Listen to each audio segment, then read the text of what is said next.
that's where a guy like Cristian Dixon comes in, Steve. And I know, we've put in crystal balls. I saw you just put out a piece on Cristian Dixon, Santa Ana Mater Dei. He's been on a Final 8 for some time, but Michigan has been trending with him for quite a while. He tried to throw people for a loop with regard to his list and maybe looking off of that list, but still a pretty heavy trend in Michigan's direction, looks like. Yeah, and a guy that, I think quietly, only until recently, I think that what the crystal ball trend started, and it's been a little while now, but before that was not a name we had maybe talked a ton about. I know LSU was involved early. I want to say Notre Dame was somewhere in there. Then all of a sudden it looks as if Michigan kind of emerged, pretty quickly out of that group. And yeah, they look like they're in great shape with him right now. Never hurts to get into Mater Dei. Mm-hmm. I know Darian Green-Warren signed a cornerback who signed last cycle. I think actually just tweeted a few hours ago that he's either in Ann Arbor or headed to Ann Arbor. So they'll have another asset there. I know Green-Warren's been working Michigan with a few different Mater Dei guys, and Dixon being one of them.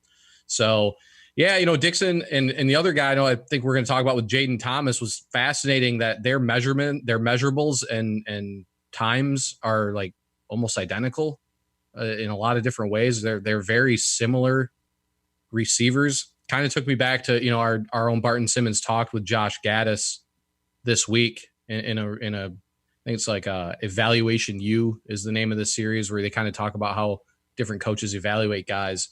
And that stood out to me was Gaddis talking about how they want fast guys, but they want guys who play fast.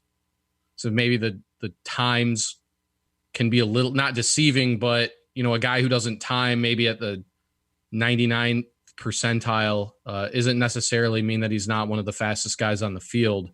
It was really interesting to listen because Dixon, Thomas were kind of the guys I thought of, when thinking about that. Really excited to see how it works out in our new offensive rankings coming out next week right. After Barton had such a great conversation with Gaddis.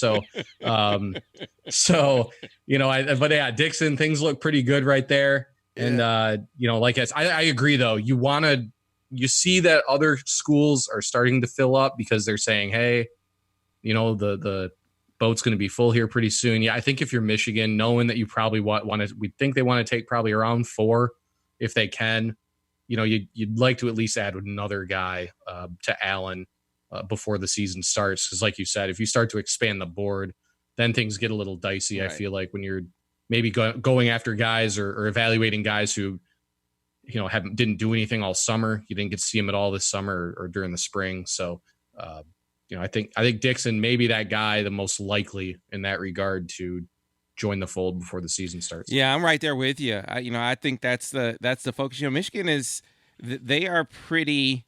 It's not that they lack aggression, but they are not really pushy. They don't squeeze guys like some other schools do. But I think at certain points it's timely to kind of reach to a guy and say, hey, I'm looking at the rest of your list, and I just want to let you know that right now you're one of the top guys on our board, but that board might get bigger if we don't hear something from you soon.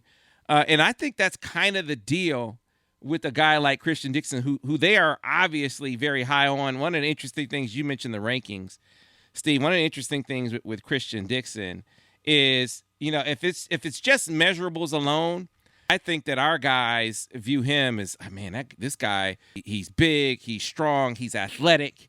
He has all the physical tools, but his season wasn't a standout type of year at Mater Dei. And I think a lot of our scouts kind of look at that and say, here he transfers in, he steps up a level, and the production, kind of suffered as a result of that.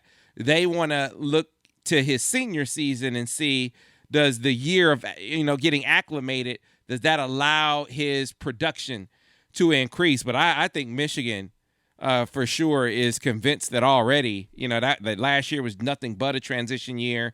You're stepping up in quality of competition. You're stepping up in quality of competition at practice, guys you're competing with at your position.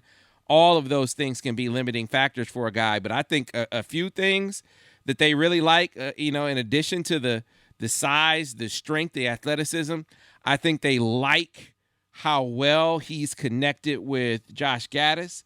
And I think they like his attitude, his temperament, his demeanor.